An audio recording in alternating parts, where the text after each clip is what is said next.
Okay, so our given trinomial is 2m squared plus m minus 15. Okay, since the value of a is more than 1, so we need to apply the slide divide method. Okay, our step 1 is we need to slide the coefficient to the constant or just simply multiply the coefficient and the constant. So this will become 2 times 15. Okay, meaning si 15 ay papalitan ko na ng at mawawala na si 2. So magiging m squared plus m minus 30. And then pwede na natin i-apply si general trinomial where a is equal to 1. Step 1, a, b, and c. Identify the value of a, b, and c. What is a? What is b? What is c?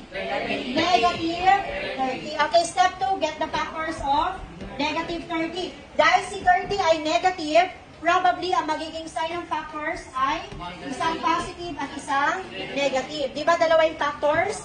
Okay, kung sino yung malaki, ang sign niya ay magiging positive kasi susundin natin yung middle term. Okay, give me the factors of 30. Anyone? Yes, Iho.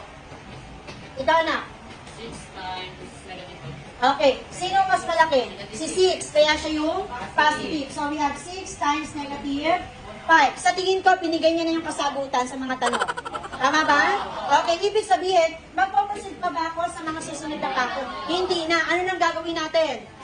Get the sum na agad. Bakit? Kasi ito na yung hinahanap nating factors. Doon lang nagiging mahirap kapag sinusulat mo pa lahat ng factors. Pero kung meron ka na agad nakuha, stop ka na. Get the sum na. O, add na natin. 6 plus negative 5. Parehas ang sign magkaiba.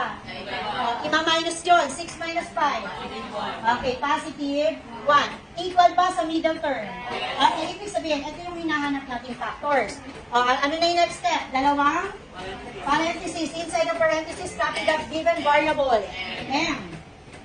Then what are the factors? Positive 6 and then after that, divide. Sino i-divide?